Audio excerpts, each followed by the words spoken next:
ओम ब्रह्म सत्यम। संसार में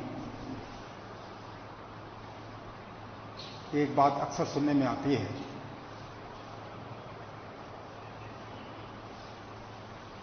जब व्यक्ति की इच्छा तीव्र हो जाए या इच्छा पूर्ति की लगन तीव्र हो जाए, तब उस इच्छा पूर्ति का समय नजदीक आ जाता है।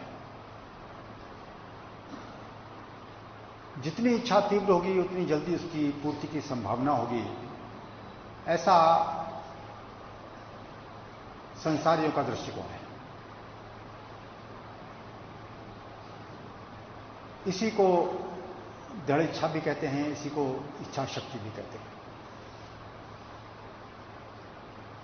लेकिन जब अध्यात्म की बात आती है तब यह कहा जाता है कि मनुष्य की इच्छा जितनी तीव्र होगी उसकी बेचैनी उतनी ही अधिक बढ़ जाएगी और ईश्वर के मार्ग में चलने में उसको उतनी ही बड़ी बाधा उत्पन्न होगी। कारण क्या है?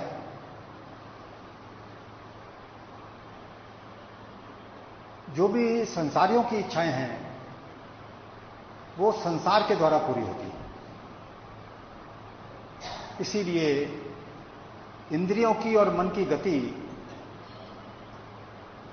संसार की ओर होती है और जितनी इच्छा तीव्र होगी उतनी ही गहरी दौड़ इस मन की और इंद्रियों की संसार की तरफ लगेगी।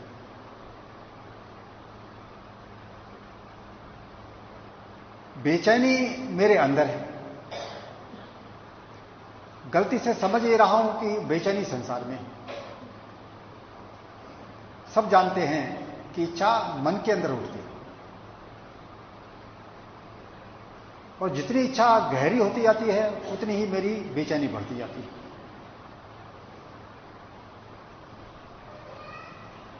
तो इसीलिए जो संसार का मार्ग है वो बाहर की दौड़ है और जो ईश्वर का मार्ग है वो अंदर की दौड़ है। इसीलिए जितना भी सांसारिक जीवन है वो इच्छाओं को बढ़ाने का मार्ग है।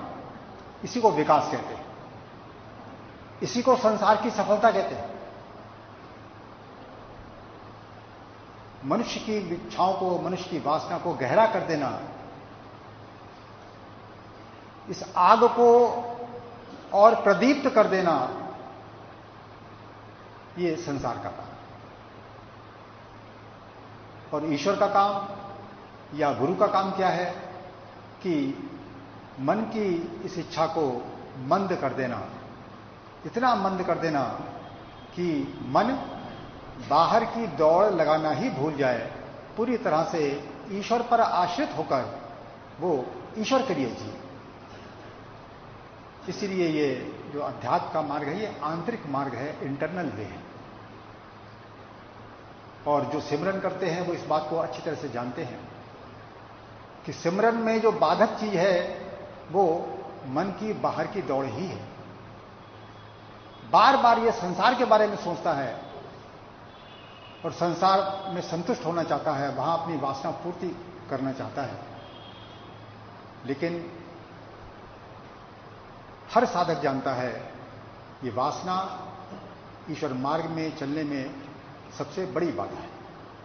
तो इसीलिए सत्पुरुष जो विज्ञान पेश करते हैं हमारे आगे वो कुछ दूसरा होता है, संसार जो विज्ञान पेश करता है वो कुछ दूसरा होता है। इसीलिए मात्र एक प्रश्न और एक उत्तर मैं आपके सामने महर्षि रमण का पढ़ रहा हूं। उन्होंने जिन बातों का इसमें सिद्धांत रूप में वर्णन किया है उसका थोड़ा थोड़ा विवेचन मैं साथ में करता रहूंगा ताकि ये बात महर्षि की आपको समझ में आ जाए। किसी ने प्रश्न किया, महर्षि इच्छा शक्ति प्राप्त करने के क्या साधन है? इच्छा शक्ति प्राप्त करने के क्या साधन है? अब महर्षि रमण क्या कहते हैं उससे? इच्छा शक्ति से तुम्हारा प्रयोजन निश्चित सफलता से है। इच्छा शक्ति से तुम्हारा मतलब निश्चित सफलता से है। जैसा कि संसारियों का निश्चय होता है कि इच्छा यदि मेरी तीव्र हो गई तो जरूर पूरी हो जाएगी। तो इसीलिए महर्षि रमण कह रहे हैं कि तुम्हारा मतलब है इच्छा शक्ति से कि निश्चित रूप से मुझको सफलता मिल जाए। आगे क्या कहते हैं? अब असली अर्थ बताते हैं इच्छा शक्ति का। इच्छा शक्ति का अर्थ है वो मानसिक बल जिसके फलस्वरूप मन समतापूर्वक सफलता अथवा विफलता का सामना करने में समर्थ बनता है। इसे निश्चित सफलता का पर्यायवाची मत समझो। अब देखिए अध्यात्म इच्छा शक्ति क्या होती है। संसार के कार्यों में मुझे विफलता मिले या सफलता मिले, दोनों हालतों में मेरे मन की स्थिति यदि ऐसी बनी रहे कि मेरे अंदर वो सफलता और विफलता बेचैनी पैदा ना कर सके, इसको इच्छा शक्ति कहते हैं।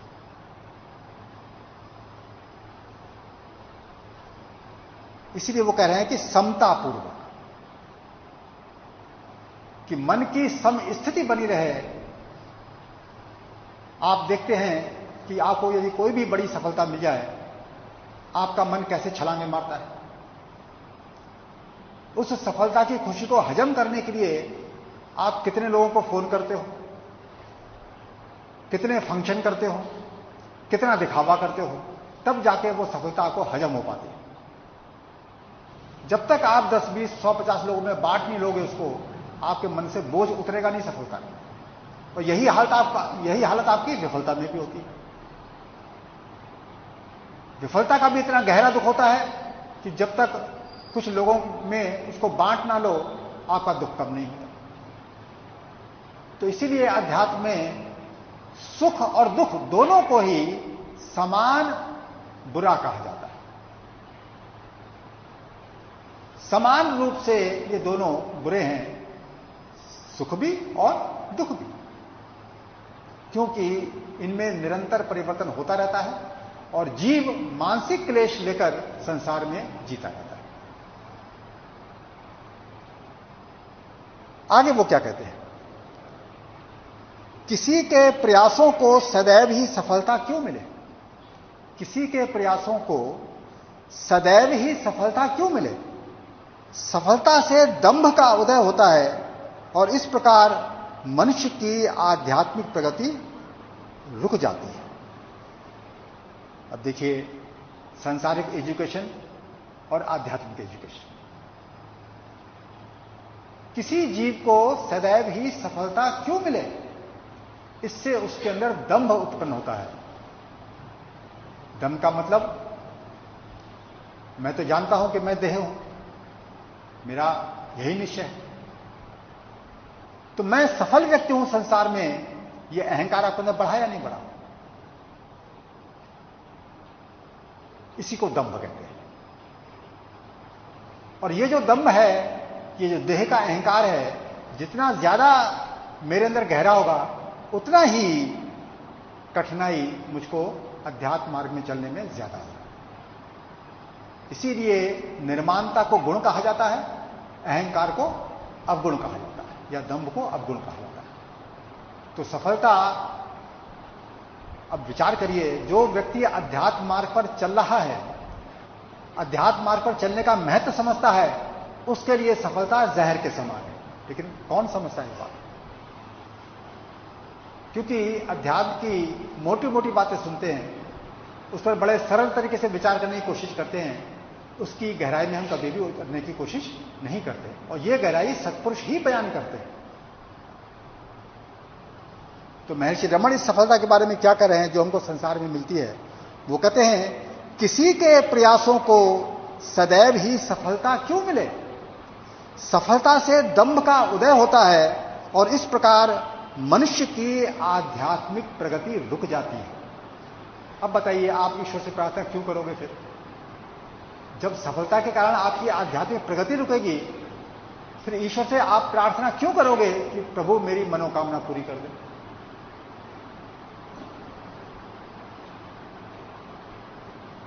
आगे क्या कहते हैं? इसके विपरीत असफलता लाभदायक है। इसके विपरीत असफलता लाभदायक है, क्योंकि वह उसकी सीमाओं को दिखाने में मनुष्य की आंखें खोल देती है और उसे अपने आप को समर्पण करने को तत्पर करती है। आत्मसमर्पण शाश्वत सुख का पर्याय है।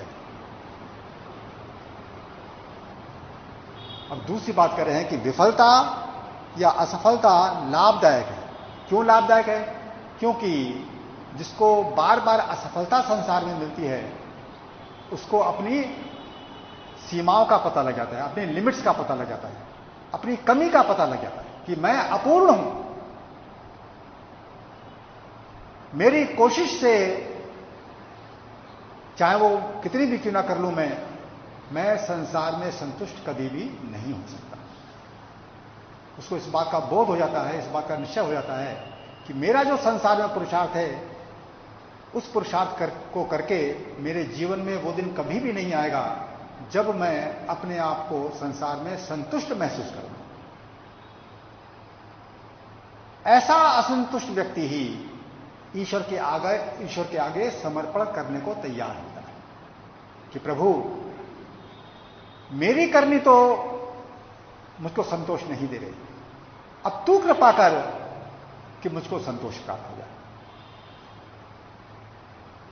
इसीलिए वो ईश्वर पर आश्रित होता है और फिर वो ईश्वर के लिए जीता है।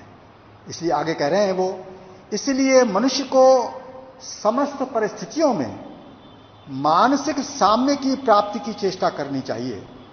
यही इच्छा शक्ति है। अब आप देखिए इच्छा शक्ति क्या है कि हर परिस्थिति में आपके अंदर मानसिक समता बनी रहे, या यूं कह रहे हैं कि मन का संतुलन बना रहे, मन विक्षिप्त ना हो, इसको कहते हैं दृढ़ इच्छा शक्ति। अब हम सब अपना विश्लेषण कर सकते हैं कि हमारे अंदर कितनी कमजोर इच्छा शक्ति है, कि जरा जरा सी घटनाएं हमको कैसा बेचैन कर देती है।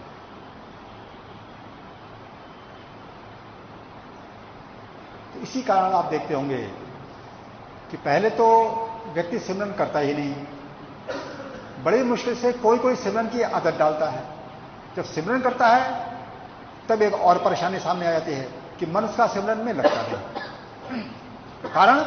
कारण उसने बचपन से एक ही चीज सीखी है, सारे समाज ने, सारे माता पिता ने एक ही चीज सिखाई है, प्रेम बेटा संसार में तूने सफल होना है,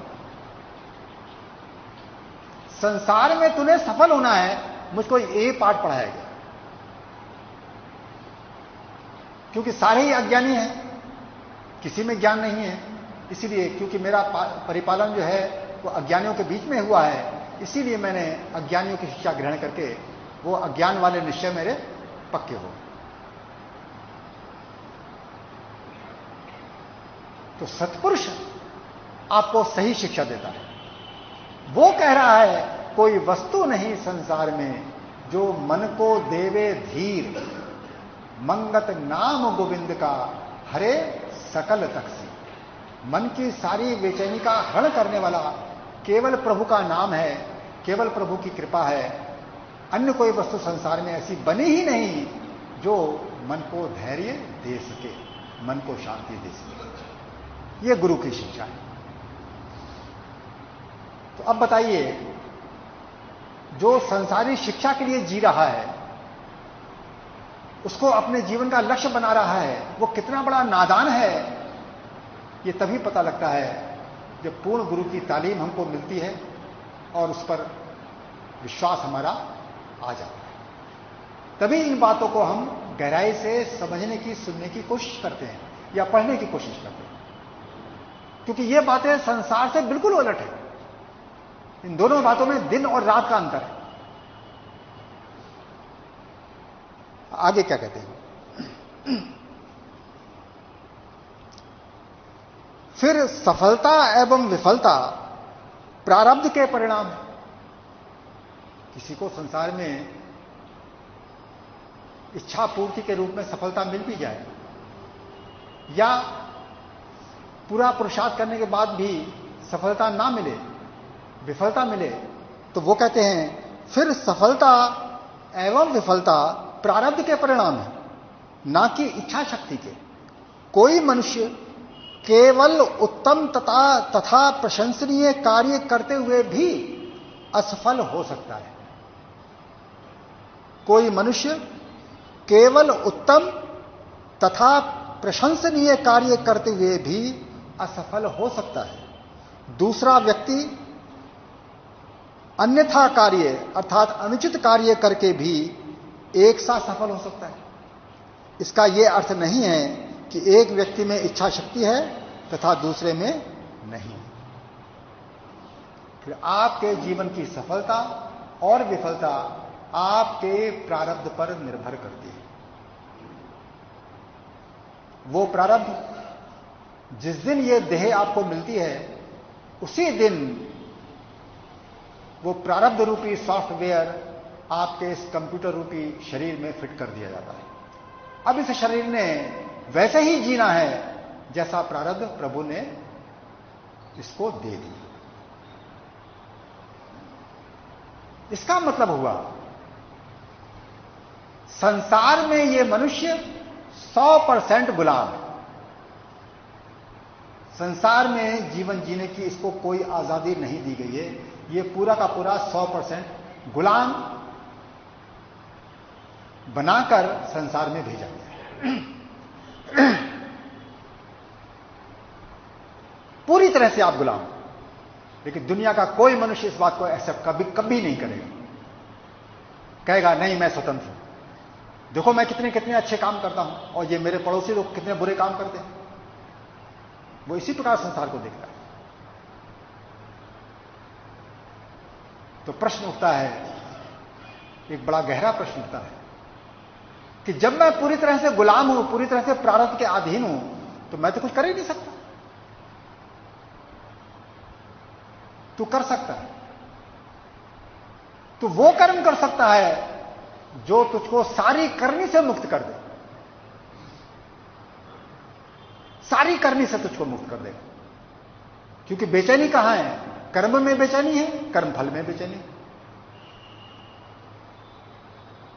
और तुझको ऐसी अवस्था में लाके खड़ा कर देगा कि देह से कर्म होते रहेंगे, लेकिन तू देखेगा तेरे अंदर बेचैनी का लेश मात्र भी नहीं। इसी को निर्वास जीवन कहते हैं, इसी को मुक्त जीवन कहते हैं। यही सहज मुक्ति अवस्था है जो देह से कर्म करते हुए भी मन को लेश मात्र भी विचलित करने में असमर्थ है।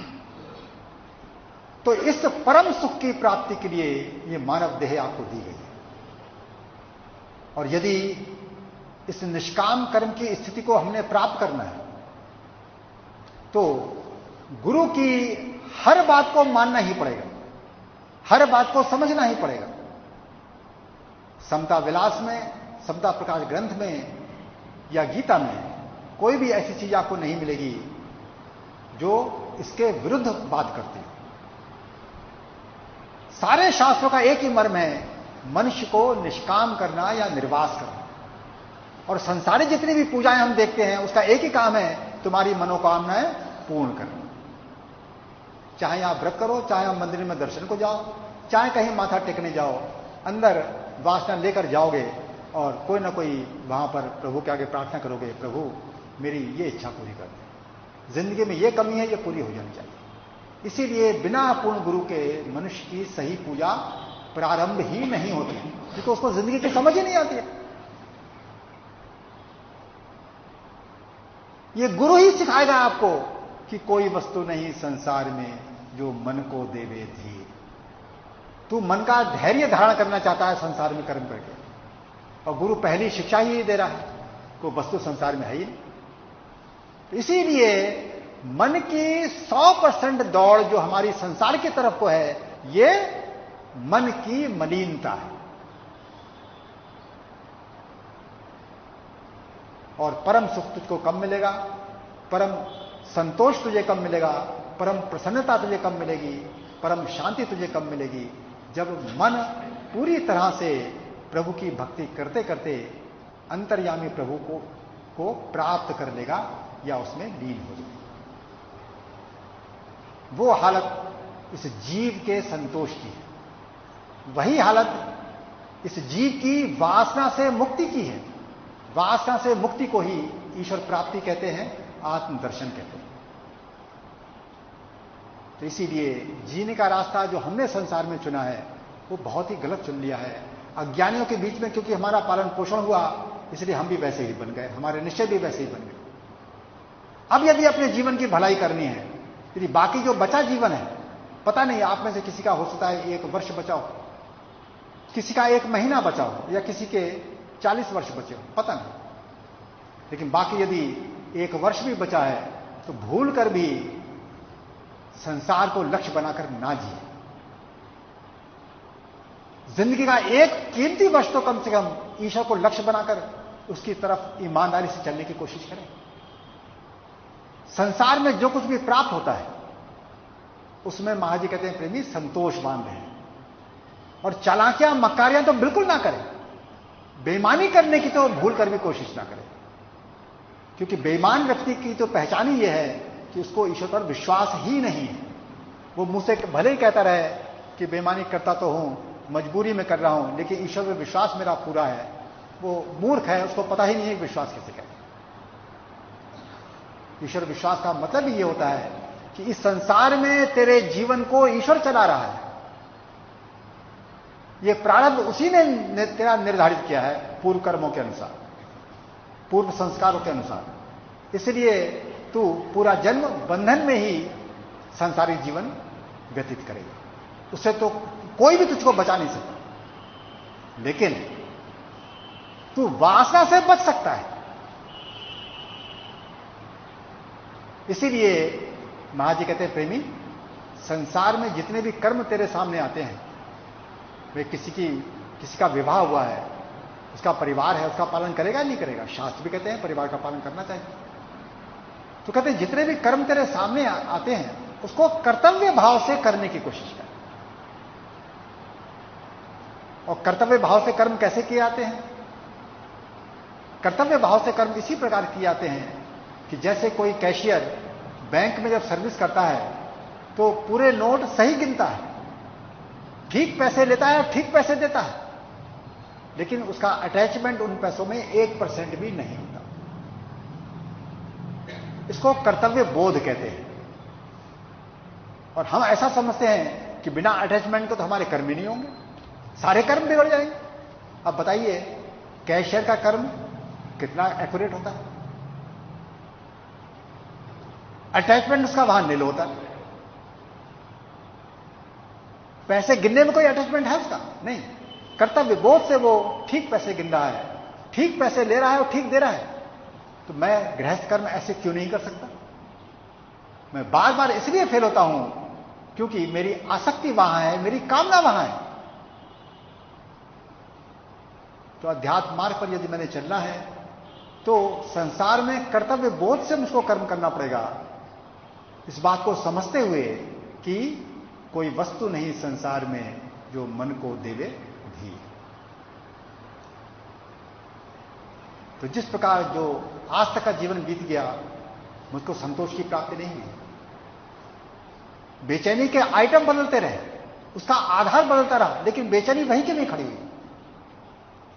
किसी की शादी नहीं हुई इसलिए बेचैन है, किसी के संतान नहीं हुई इसलिए बेचैन है, किसी की संतान खोटी निकल गई इसलिए बेचैन है, कोई अपनी संतान की मनमानी पढ़ाई नहीं करवा पाया इसलिए बेचैन है, किसी को सर्विस ठीक नहीं मिली इसलिए बेचैन है, किसी का शरीर रोगी रहता है इसलिए बेचैन है। बेचैनी के आइटम सबके अलग अलग हैं, लेकिन बेचैनी वहीं के वहीं का है। तो चैन याद रखिए उसके चेतन सत्ता में है जो आपकी देह का संचालन कर रही है,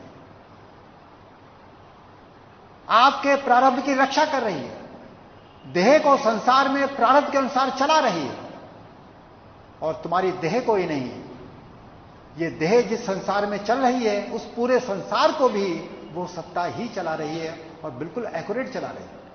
वहां कोई बेईमानी नहीं है, कोई पार्शियलिटी नहीं। तो ऐसी परम सत्ता के प्रति मेरा समर्पण नहीं है। और जो संसारी लोग मुझको मूर्ख बनाते हैं, जो मुझसे अपना स्वार्थ पूरा करते हैं, उनके प्रति मैंने विश्वास कर रखा। उनके लिए मैं कीमती जीवन व्यतीत कर रहा हूं। तो किस घोर अज्ञानता में मैं जी रहा हूं, कैसी मेरी बुद्धि है। 10-10, 20-20 साल मुझे सत्संग सुनते ही वो हो गया, लेकिन आज तक इन बातों पर निश्चय नहीं आया। वाणी बार बार सुनते हैं कि जो होना सो हो रहा, प्रभु की आज्ञा माही, आगे पीछे ना कर सके तिल भर तिस फरमाही। ये बार बार सुनते हैं, लेकिन कभी भी निश्चय नहीं आया। तो बताइए, जब निश्चय ही हमारा दुरुस्त नहीं है, फिर सिमरन में मन कैसे लग सकता है? कर लीजिए 6 घंटे रोज सिमरन, पूरी जिंदगी मन लगने वाला नहीं है, याद रखिए। पूरी जिंदगी आपका सिमरन में मन लगे ही नहीं सकता, क्योंकि सैद्धांतिक गलती आप कर रहे हैं। इस संसार चक्र को अपनी इच्छा के अनुकूल चलाना चाहते हैं, जबकि ये संसार चक्र ईश्वर के अधीन है। जब तक तू ईश्वर के अधीन इस संसार चक्र को नहीं देखना सीखेगा, तब तक तेरा मन संसार से हटने की कोशिश नहीं करेगा, ईश्वर में लगने की कोशिश नहीं करेगा। तो पहली गलती तो हम यही कर जाते हैं कि अपने आप को देह समझकर जीवन व्यतीत करते हैं, जबकि धर्म की एबीसीडी, अध्यात्म की एबीसीडी हमको यह सिखाती है कि तेरा जन्म होता है। अब जन्म समझता हूं कि मेरा होता है। जब ध्यान से सोचता हूं तब पता लगता है, अरे जन्म मेरा नहीं होता, जन्म देह का होता है। मैं तो देह में निवास करता हूं। फिर सोचता हूं मैं मर जाता हूं। फिर जब अध्यात्म विद्या पर विचार करता हूं तब बोध होता है, अरे मैं नहीं मरता, देह मर जाती है। फिर बताओ, देह मरती है, देह पैदा होती है, तू वैसे का वैसे ही रहता है। तू अपने आप को क्या समझ रहा है? इसलिए वाणी आपको याद दिलाती है कि दुखी जीव की सुन पुकार, सतगुरु आए जगत उद्धार।